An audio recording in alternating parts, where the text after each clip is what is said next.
Okay, everybody, we have got Josh O'Connell from Know Your Slots, and we are going back and we are going to do some more slot busting these myths. That we're going to bust these myths open. This is the Awesome Eight. The Awesome Eight of slot myths busted by Josh O'Connell. Hey, Josh, welcome. Thank you for having me back. Great to be here. Oh my gosh! Well, we loved having you here, and this is one of the most talked about segments we've got. Yes. Linda, it's been so great seeing Josh. Since we first started, we also saw him at the G2E slot charity, the slot charity tournament. We had a great time, what I'm really excited about the articles that you've been writing about every games, and you've been working with our folks. So thanks for the continued support. Likewise. And by the way, I just had a meeting with the charity yesterday that you guys cut the check for, and they were so appreciative and thankful that you allowed us to participate. So that was really exciting. So going to do good things with that money, obviously, as a nonprofit. So really appreciate that. Oh, that's so great. Glad. That's great. Remind us. Great time. Just give them a shout out again. Yeah, Q+. So they're an LGBTQ+ organization for youth in Connecticut. They just got started, and they were founded out of the ashes of an organization that unfortunately failed. So they kind of picked up the pieces and were like, we're going to keep making this and we're going to move it forward. And now they're working in all sorts of towns and cities around Connecticut, adding programming just so youth can feel comfortable and welcomed and feel like acknowledged. And that's a phenomenal effort. That's great. Like when I looked them up, I was like, this is awesome, amazing. Yeah. That's great. It's really fun too to see them do all this great work. So that's great. All right. So let's get right into it, Linda. Come on. Before we do, I want to do kind of just a quick recap of the top, like the Super 7 from part 1 that Josh has busted already. So number 7 was RNG and Exit Random. Boom. Right. Number 6 RNGesus. Yes, RNGesus. That's where that came from. Yes. Number 6 was predetermined bonuses. Yes. So that was number 6. Number 5 was time of day or day of week to play. Mm-hmm. Number 4 was payback, and are they on a cycle? Mm-hmm. Number 3 was cash versus free play. Was one better than the other? And number 2 was stopping the spins. That does that change the outcome at all? And number 1 was player cards. Do they impact your play? So those were the top Super 7 myths that were busted last time. And guys, we have the full link to the first episode that we'll add here. But we also have been releasing like each myth on YouTube, and they have been getting a lot of traction. Yeah. So people love this topic. Yes. Love it. Yes. So let's go right into it. Mr. Josh O'Connell with slot myth number 8. Bust that myth. So last time we talked about cash versus free play, but I get a lot of questions about cash versus a ticket. So for those who've been in the casino, you know that when you put money in, but when you cash out, you don't get cash, you get a ticket that can be redeemed at the cashier or when a machine and so forth. Sometimes machines don't give you coins anymore. People don't like that. But ultimately, the question is, does the machine pay or play differently when you're using a ticket versus cash? And similar to the answer with free play, the answer is no. And the answer is basically the same. There's no different presets based on what's put into a machine. The machine treats free play, cash, and tickets all the same for the purposes of payout and what's available for winning and so forth. And so you don't need to worry about using a ticket versus cash. Now, one sort of pro tip that I have seen some players bring up is that sometimes it's better to take those big tickets and break them down into smaller bills because it forces you to make a decision. So you put $20 in a game, you play, you run out of that $20. Do I want to put another 20 in this machine? Am I feeling it? Maybe I want to move to another machine. Maybe I want to walk around, go get a soda. Whereas if you put a $300 ticket in, you may not pay attention to that number so closely. And then suddenly, hey, how am I suddenly down to $200? And so I see some players who are just very deliberate. If they get a big ticket, they'll go to the machine, they'll cash it out, and then they'll play with smaller bills. And I think that's pretty smart. Yeah, that is very smart. That's budgeting, right? Like that just makes sense. And that is we are very big about responsible gaming and also making sure that people have a budget and that they don't get lost in the game, that they get, that thing. It's really important to keep on your budget. So that's a great tip. Yep. Well, even beyond the budget too, think about, like, let's say you get into the casino, you sit down at an Everi machine, maybe you hit your first, you do a $10 bet on cash machine and win $1,000. All right. So now you're suddenly up $900. Right.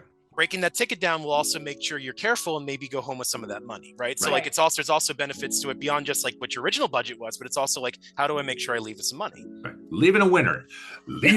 That is important. And that's funny because when we were just talking to Brian Christopher, he said that's one of his like resolutions for the next year is let's make some more money than you lose. Just a little bit of that, right? Let's balance that out a little bit better. So yeah. Love it. All right. Awesome 8 slot myth number 7. Number 7.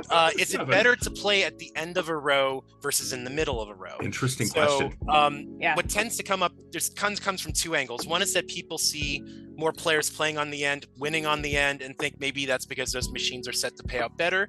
And then, just sort of the idea that like sitting in the middle is maybe less lucky and that kind of thing. And then there was a book written a long time ago by us that interviewed a single slot floor director who said that I will sometimes put a better paying machine on the end so people see people winning. So one person's opinion suddenly became law somehow. Like that's the case. Right. But the reality is most casinos, especially the big corporate ones that have their very big number crunchers, are going to probably set most of the machines around the same number. And so that means the machine at the end versus the machine in the center will be set to be the same. Now, this is kind of becoming sort of a phased out thing because many casinos are now doing pods, right? They're doing the round pods instead of the big rows. So you're not seeing as many of those rows anymore. Honestly, though, what I saw and witnessed is a lot of players favor those end games anyway, just to have space. So before the pods, that was how they did it. And so people just didn't want to play the middle game. So like, let's say you go to a new casino when it first opens up, every progressive is reset, right? Because no machine's gotten play yet. Right. You would notice quickly that the ones on the end were going up faster. And so I think people just saw players playing on the end more often, winning on the end because that's what they saw, and just presume that that's the case. And so there is nothing to that. It's just sort of player preference more than anything else. Right. I think, it's also just a numbers game, right? If the more people are going to be picking end seats, you're going to see more wins there than you would middle. I prefer the end as well. Like I'm just one of those. I just like a little bit more space, but also I like the ability to just come and go. If I'm like not feeling this, I feel like I can exit quickly. Yeah. So yeah. I will tell you, I may have known who that slot director was. Oh, okay. Because I remember him telling me that, and he, but you know what? He was a very unusual dude, man. He was changing. He had a strategy about each end cap and who was going to be in the middle, if they were the same game, how to play with these things, and he was very specific about that. But it's very rare. I have not known anybody else like him. He was the only one that I ever knew that was like that. Yeah, and I mean, again, if you're looking at what's happening in the casino industry, you have a lot of consolidation that's been happening, right? Bally, Hard Rock, MGM, Caesars, My Choice, right? So there's these companies have a goal, and they have an earnings goal, and they know what the slots are going to do for them, and so they're going to set those up in a very consistent way, because setting some slots higher and some slots lower takes the risk that what happens if all the players play the slots that are paying back better just by happenstance, they're not going to make the money they wanted, right? Setting them all at the same percentage, knowing how much coin-in is going to happen, they're going to get what they're expecting, right? More or less. So, it's a more predictable experience when you set everything up the same. Well, when they standardize, that's these big corporations are going to have to standardize things. So that's a great point. Very good. Yeah. Okay. Awesome 8 slot myths busted. Number 6. So this one's covering the question of licensed games versus non-licensed games, and the reason why I like to talk about this one is because there's definitely been a change over time. I think in the past, it was more expected that a licensed game was going to be set to a much lower payout percentage because of the cost of having that license. Not to get too much in the weeds, but there are different ways casinos can get games. They can purchase a machine and purchase a game, or they can basically rent it on a per day basis. And so that's a leasing model. Many, but not all, of the licensed themes will be found in a leased model format. And so, sometimes players ask, why did that Britney Spears game disappear after like a month? Well, it's because that it didn't perform, and they're going to replace it with something else that does perform because they got to pay for that to be there. Or why is certain games last forever? Well, because players are still playing them year after year. I'm looking at you, Walking Dead 2. For some reason, that one just held up forever on the casino floor. So, there are different reasons why this happens, but what I've learned from multiple manufacturers, so this is not just a single manufacturer telling me this, it's a couple things. So one is that the payback choices that they make available are still going to be the same for a licensed machine versus a non-licensed machine, that range of options that they give casinos to choose from. Now, some casinos may choose to go a little lower on the licensed game versus a little higher on a game that they own, because maybe the difference in economic model. And that's not going to be a lot, but it might be there. Sure. Where they more are likely to make the money up for the game is by having the minimum and the increments of the bets be higher. So for instance, I'll just pick an example. Wheel of Fortune 4D was a very popular game on the casino floor, but it was very much like Golden Egypt in terms of the way it was structured. Golden Egypt had a 75-cent bet. Wheel of Fortune had a $1 bet. So that's a 33% increase in your minimum bet to cover all of your lines and features. So that's how they make it up, right? Because if you do that math, 33% more coin in hour after hour adds up really, really fast. Yeah. And so, and if you look at all the Wheel of Fortune games in that series in the last few years, they've all had that $1 bet, even though the games they're based off did not. And so that's just one example, and you can see this all over the casino floor. But what you'll generally see is that the licensed games just have bigger bets. You know, it might not be a huge difference. It might be 20, 25% more than like an average game, but like it's enough to make a difference over the course of, you know, thousands and thousands of spins. So, but you shouldn't expect that the licensed games are going to be so much worse than any other game in the casino. That's not generally how it works. Again, the casinos keep things pretty close. But let's say the casino's aiming for a 90% payback. Maybe the licensed machine will be 89 and the block game will be 1, and then it'll still be right in that range. But that's just kind of what you would expect in 2022. Exactly. I would agree. That's absolutely true. Yeah. Good job. All right. Okay. Slot Myth Awesome 8. This is number 5. So I've gotten this question a few times over the years. Should you play in a casino when there are more players because there's more chances to win? Ooh, good question. Oh, that's good.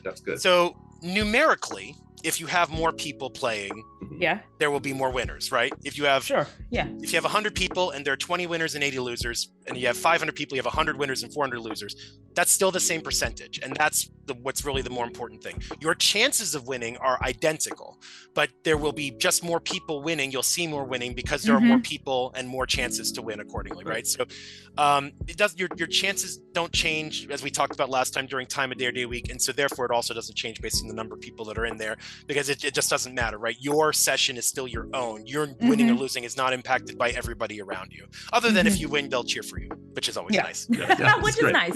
Yes, I actually I had that moment last month. This gives me a great hook to mention this very fast. I was on a cruise ship, a $1 bet, won a $12,500 grand, biggest jackpot of my life.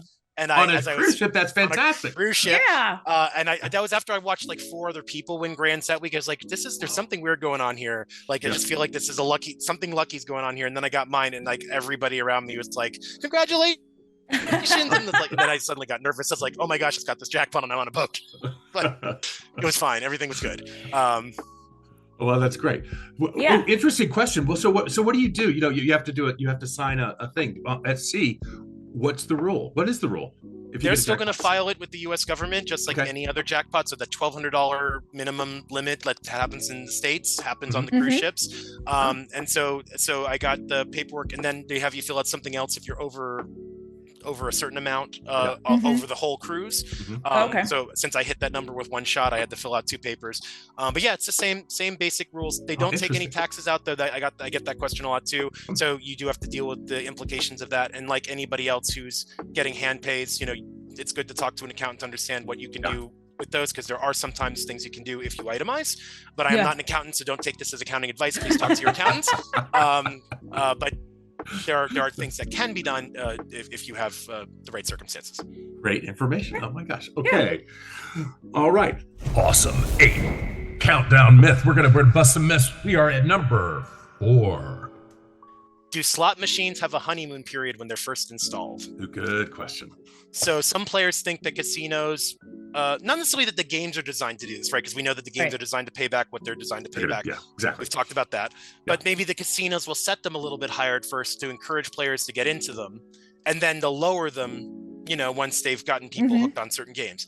So the answer is no, casinos aren't doing that. In fact, if you're a data nerd like I am, you'll learn that most of the time new games will pay out lower, not because they're set that way, but because they have to build to their expected payout. What do I mean by that? So let's say you're playing a game with progressives. When that machine is turned on and installed for the first time, those progressives are at the very minimum they're going to be, right? They're going to start to build once that first wager is made.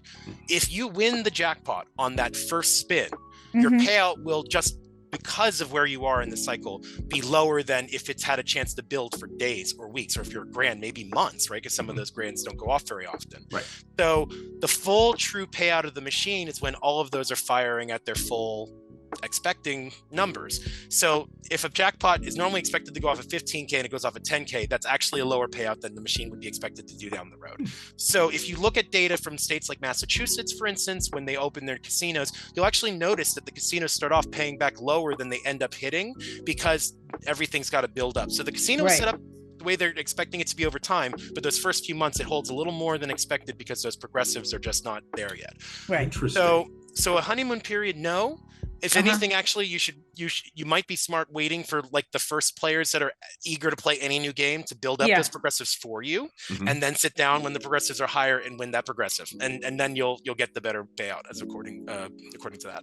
Wow, I'm learning about this.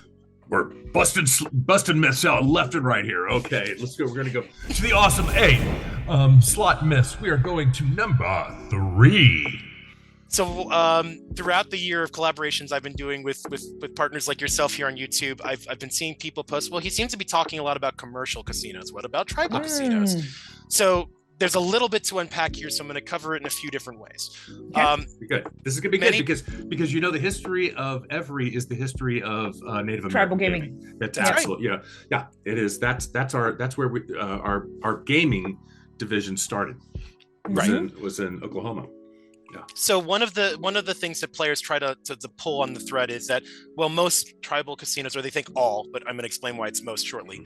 All tribal casinos don't report data like they do in commercial markets. So like if you go to New Jersey's website, you can see the payout data for Atlantic City. Yes. If you go to Massachusetts Gaming Commission, you can see the payouts of the Massachusetts casinos. And the reason for this is they're commercial casinos. As part of their license to operate, they have to report data out about it's sort of an accountability thing. Absolutely. But tribal casinos often don't have that in their packs. So if tribal casinos have Vegas style slots, that means they've made a deal with their state to offer this. Yes. But only one state, which was Connecticut, to my knowledge, has actually required them to report that data. Connecticut was among the first to approve these deals. Foxwoods and Mohegan Sun are among the oldest tribal casinos there are. And that data is reported. So we do have a little bit of insight into the data there because those casinos are reporting data, and as it turns out, their data is about what you would expect for a casino on the East Coast in New England. Pay a little bit better than Atlantic City, frankly. So in terms of a decent gamble, the numbers are there. Fun fact: the $10 slot machines in Mohegan Sun pay out 97-point-something%, and they have for the last 4 years. That's a long time to be a data blip.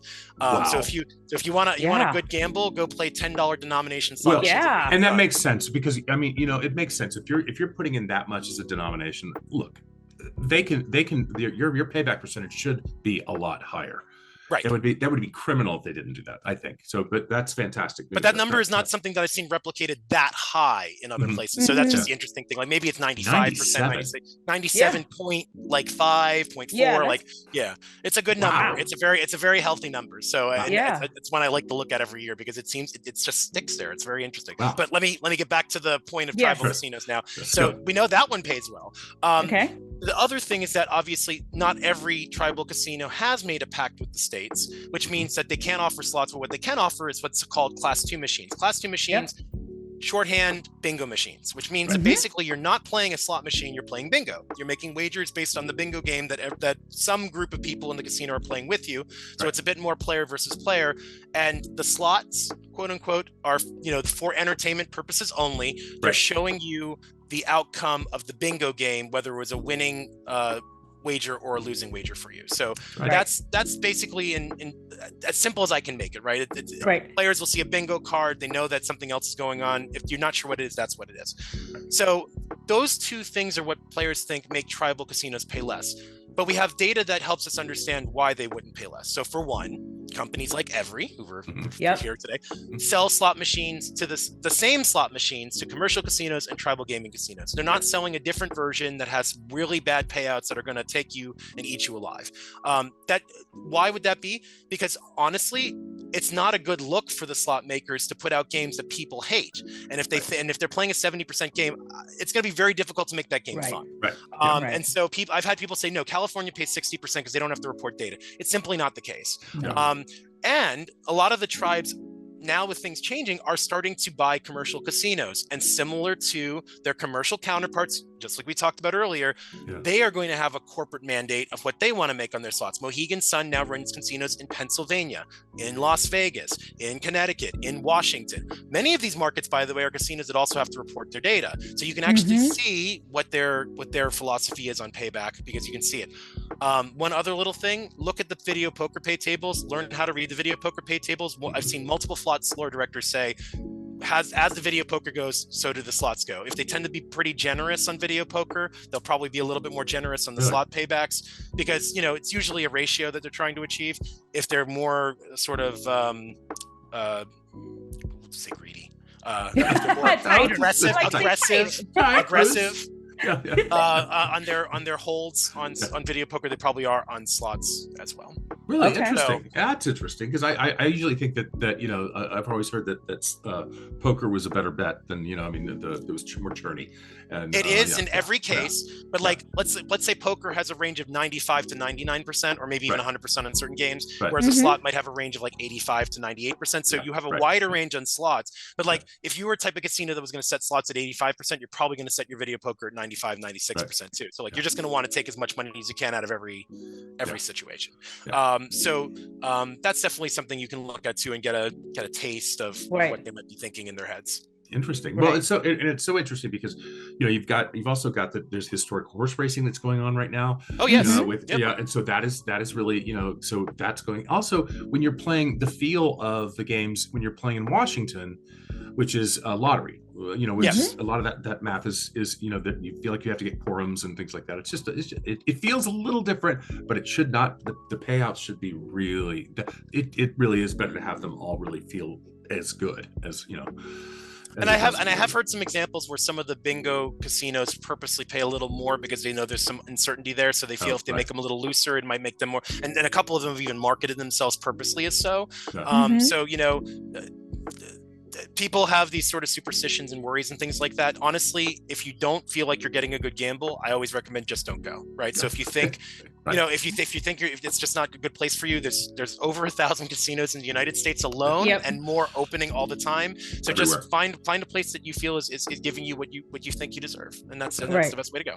That's awesome. And it was fascinating to me because no matter if it's tribal or commercial, either one, all of them, we are the most highly regulated industry. So whether you are commercially regulated or tribal regulated, there are rules and regulations that every casino have to meet. So there's nothing that is really different when it comes down to that. So we don't make the games any different for either one. It just sometimes it may feel just a little different. That's something people don't really understand too. It's like, just because a tribal casino is not in a reporting market doesn't mean that they don't have regulations that they have to follow. Oh my gosh. I've definitely heard examples where some of the tribal states, they make an industry commission person be there when they open the machine for certain things, like changing the paybacks. It's like some people think, they're changing the payback in a room, and we talked about a little bit this last time. It's like, I've actually learned more about this since we had that first conversation, and it's even more surprising how much people have to go through just to make that change. So it definitely sort of brings to mind some of those superstitions are just people worrying because they can't see it. They won't let me look at the software. I saw this on a forum once, it made me laugh. They won't let me look at the source code of the slot software, so I can't trust it. And the reality is there's a reason why you can't look at the source code of that software. And by the way, there's a third party that actually certifies it for them. They're like GLI. Again, another a hurdle you have to jump through. It's not easy, we make the game and it immediately goes on the floor. No, there are so many hurdles you jump through. Exactly. No, that's great. That's boy, do we know GLI? Yeah. And it's not cheap either. People don't realize how much money no, because we take on that cost. Well, and yes. and look, and we also, GLI is great for us because they'll find stuff wrong with our games. I mean, and everything like that. So it's a great mutually beneficial. We're trying to make an honest game. They're trying to make sure that that we're not liable as well. So yeah, that testing and all that regulation, it's really, really important, and it also puts us all on the same level playing field. Yes. So anything, great topic. Okay, all right. Awesome 8 myths busted here right now with Josh O'Connell from Know Your Slots. This is number 2. Well, we did tribal casinos, so why don't we talk about cruise ships next? Because people think similar concerns. Oh, well, they're in international waters, so they can do whatever they want, and so on and so forth. Well, Mike and I have talked about this because I've had some good luck on cruise ship slots, especially with Everi. They're still, again, the same machines that anybody else can buy. And so it's the same machine, same software, right? They're not doing anything special or different for the cruise ships. Overall, I'm going to put an asterisk here. Okay. So what you should expect from cruise ships is whatever the settings range is there, they're probably going to lean towards the very low end of that. I think that's a fair assumption to say.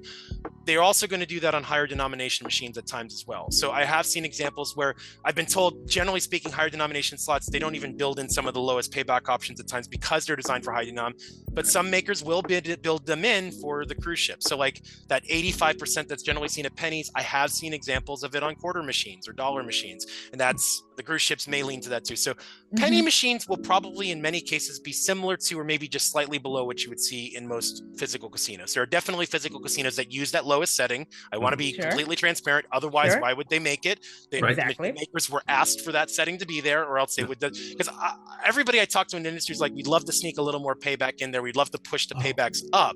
They're it's the casinos who ultimately decide how much money they want to make off these machines. And so we got to be clear about who's sort of calling that shot, right? Yeah. And so the cruise ships are a part of that too. They certainly want those settings on there. When you go up in denomination, you may not see the step up benefit that you'll hear me talking about sometimes. Like normally, if you go up in denomination, like we talked about the $10 game, right? Right. The higher denominations will generally pay better than the lower denominations over time because they will pay back more because you're wagering so much. Right. That isn't necessarily as much the case, although it certainly could be to a degree. Every once in a while, machines glitch out, and sometimes the payback percentages are shown on the screen. So I've seen examples of these on cruise ships. I'm not speaking just completely out of theoretical here. I've seen Carnival machine with a penny denomination set at 85.02%. Like it was like as close to 85 as possible. Wow. But like you need to expect that. Like I think everybody understands that cruise ships are a captive audience. You can't walk down the street to the next casino, so they can get away with that a little bit. You also do have the trade-off like any other casino that maybe you'll get free cruises out of it, maybe you'll get free play out of it. So there is that. I got a lovely seafood dinner on my most recent cruise from courtesy of the hosts after my win, right? So that's the give and take of gambling, and just so but it's not as drastic. I saw one YouTuber, for instance, claim that slots were set to 80%, but again, if we know that the ranges are generally 85 to 98%, there's no physical way for them to choose a button. There's no way. They can't do that. They can't. Yeah, that's awesome. And you're right. It is. It's like 85 to 98. That's the range. I think I said 94 earlier, but I'm wrong. I'm the art guy. I'm not the math guy. and it can depend on the design of the game, right? Like each game's designed a little bit differently. Obviously, because of the math of the game, those numbers are not exact, right? It's 85.6, 85.8, like whatever the number works out to be. And usually I think they can choose from like a half dozen options, right, on a slot machine. So absolutely. Yes, absolutely. Little behind the curtain part of that there too. Yeah, exactly. All right. So excellent. Now here we go. Drum roll, please. I can't do drum roll. No. I'm putting it in. I was like. Okay. And the awesome 8 slot myths busted by Know Your Slots, Josh O'Connell. Here is number 1. You always have to max bet to be eligible for progressives. I get this question all the time. I'm going to let you two answer it because I know you two know the answer to this. But sometimes it is, sometimes it's not. But do you always have to max bet? Oh, no. Right. No. In fact, I think it's becoming more common now that games don't require a max bet, and instead they do a proportional solution. So the lower your bet, the lower your chances of winning a given progressive, and the higher your bet, of course, then the higher your chances of getting a progressive. Yes. So, and what's really great is that because games write out every blow-by-blow detail, and I'm one of those people who do read the pay tables, you can actually verify that for yourself. That's what I tell people all the time. I'm like, you need to look at the pay table, look at the help, and no one before you does. Check it. No one does except Josh. You need to check. So you know what your best value is for putting that money in. Do I need to go max to get all the prizes that are being displayed here? So that for me was something I learned very quickly. And one of the things is like, even some of the ones that people presume is always the case. Quick Hit always says max bet. I saw at G2E that they're developing a multi-denom version. And when you go to multi-denom, you can no longer have those progressives be something that you can only max bet to get, right? So they've actually changed how those work. Megabucks.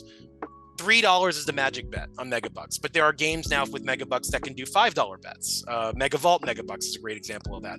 But you only still need to bet $3 to qualify for Megabucks. If you bet higher, you just improve your chances. So, you know, that's something that players can take a look at now, because some players just, a $5 bet is uncomfortable, and I totally get it. It's uncomfortable for me too. But maybe that $3 bet's enough, and you can still qualify for that progressive. So I always recommend bet enough to get qualified for everything that's available to you. But then after that, it's under your control how much you really want to bet. So if you're playing, you know, Little Shop of Horrors, right, and a 75 credit bet is going to give you a chance at those progressives, certainly a smaller one than 375, right? Then, you know, at least you know you still have a chance at that. You're just not the same chances as if you were betting, you know, max bet. And so I think that's something that's great for players to take a look at. And it definitely helps to look, because some games, it doesn't require a max bet, but it does require a certain level bet to be eligible for everything.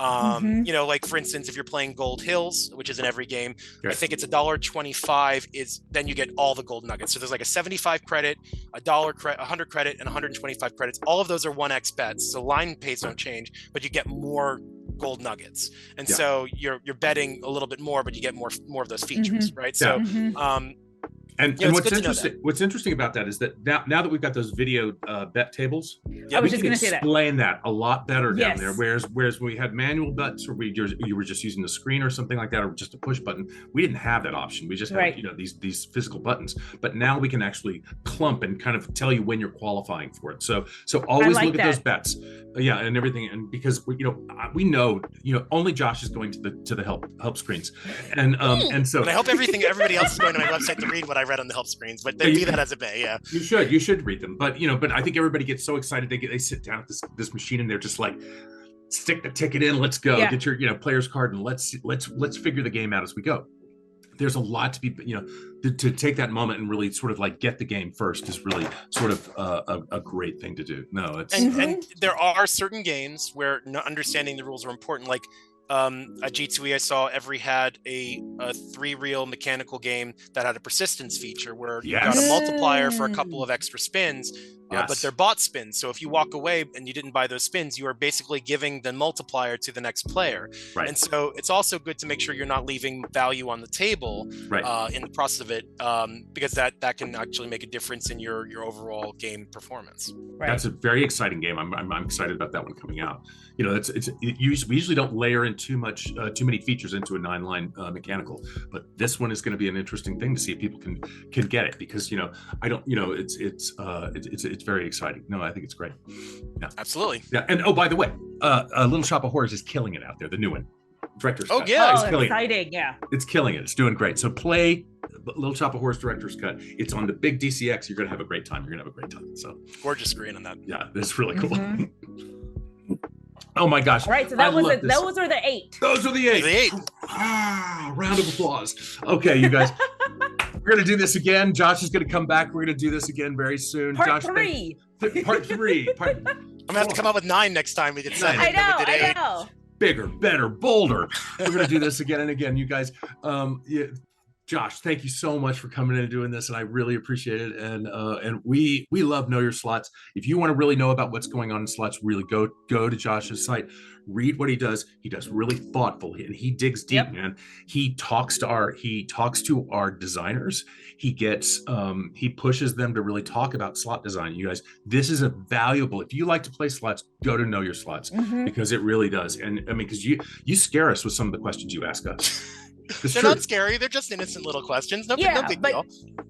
But the thing is, Josh is helping you to be a better, smarter player. Yeah. Right. Like just be knowledgeable about what it is that you're doing and how you're playing. Yeah, no, yeah, because if I may, so just to underscore, so Know Your Slots is knowyourslots.com. That's the website, and articles posted every single day. Yes. And I also maintain social media presence on Instagram, Facebook, and Twitter, so you can follow along and be reminded of new articles as they go up.